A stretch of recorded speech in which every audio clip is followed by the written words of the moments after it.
महाराज। सोमवार की प्रदोष पड़ती है तो शंकर भगवान कैलाश पर निवास करते हैं।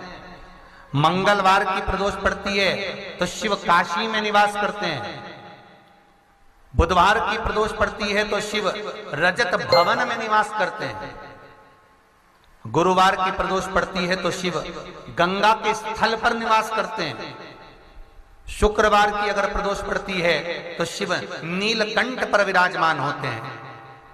शनिवार की अगर प्रदोष पड़ती है तो शिव शमी के वृक्ष के नीचे रहते हैं। और रविवार की जब प्रदोष पड़ती है तो शिव बेलपत्र के पेड़ के नीचे निवास करते हैं। महाराज, ये एकादशी शंकर से कह रही है कि आपका स्थान ये नहीं कि आप कैलाश पर मिले, उस बार को, उस तिथि के दिन, उस अनुकूल।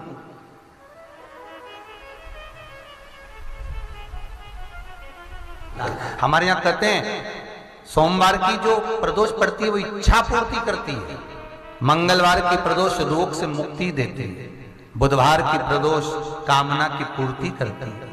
गुरुवार की प्रदोष शत्रुओं का नाश करती है। शुक्रवार की प्रदोष सुख और शांति देती है।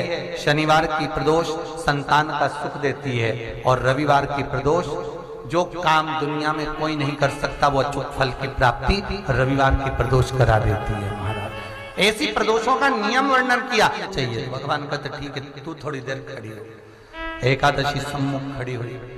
पार्वती जी ने जिस अंगुष्ठ का जल पीने के लिए लिया था हाथ में, बस पीने ही वाली थी, शंकर भगवान ने वही हाथ में जल लेकर एकादशी के हाथ में उसको देकर कहा, ले, ये मेरे द्वारा निर्मित एक व्रत है जिसे त्रयोदशी के दिन तूने मांगा है, मैं तुझे देता हूं।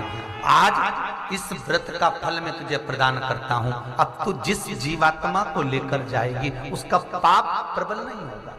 किसी स्त्री, पुरुष, बालक, बुजुर्ग जो भी होगा जिसने प्रदोष का व्रत करा होगा वो जीवात्मा को तू किसी फल की कामना से नहीं, स्वतः ही लेकर चली जाए। उसमें कोई कामना नहीं है। बन सके जीवन में 11 प्रदोष या 26 प्रदोष करने के बाद आप उसका उद्यापन कर कर विराम भी दे सकते।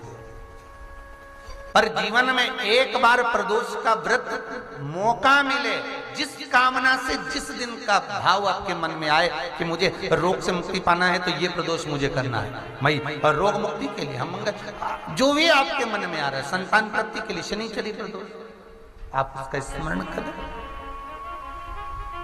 फिर लिखा शिव महापुराण में, बड़ा सुंदर लिखा वेदव्यास जी ने, मान लो आप प्रदोष का व्रत नहीं कर सकते,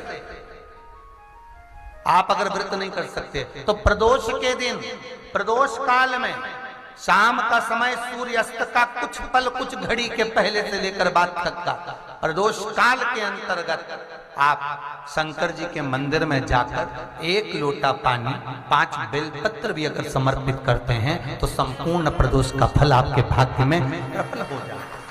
शिव